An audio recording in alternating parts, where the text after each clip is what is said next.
morning on this wonderful Thursday. So, I wanted to come back to you again on today to give another testament to my skill set and my work ethic. Today, I got a question from someone who asked, what do they do in this scenario? So, let me run the scenario by you. This is for all of you beginners, learners in the healthcare field. So she called Aetna, which is one of the insurance providers. She called Aetna regarding a take-back request that someone else had submitted back in May. Mind you, we're in November now. This take-back request was submitted via Availity, which is another resource or tool that we use in the healthcare field. So that take-back request, the status was showing as still pending. So the rep that she spoke to stated that they hadn't done anything because they received insufficient information for the request.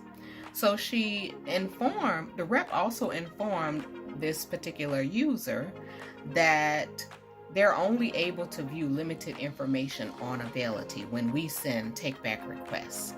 And so the worker wanted to know, what do I do in this scenario? If we're submitting a take-back request for them to recoup their money for the overpayment, or because we've identified that there's been a correction or a change to the claim, how is that insufficient?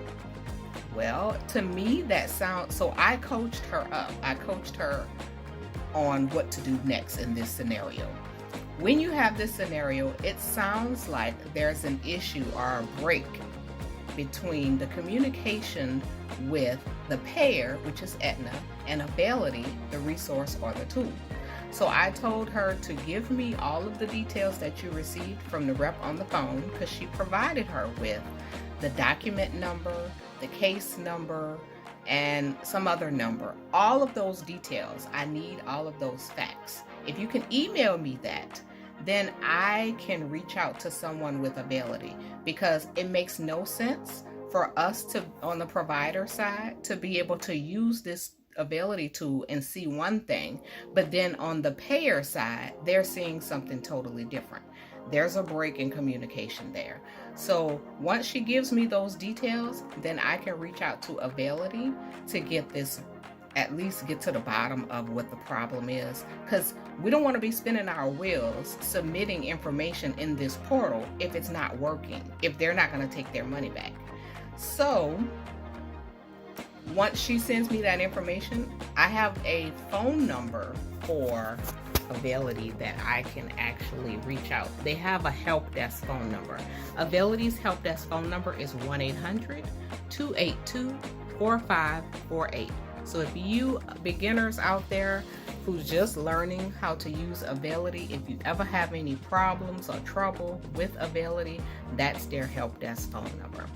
All right, if you have any questions regarding healthcare, revenue cycle management, I am your go-to person. I am also an Epic SME. That's the system the practice management system that I work out of. I do a lot of coaching on healthcare revenue cycle management.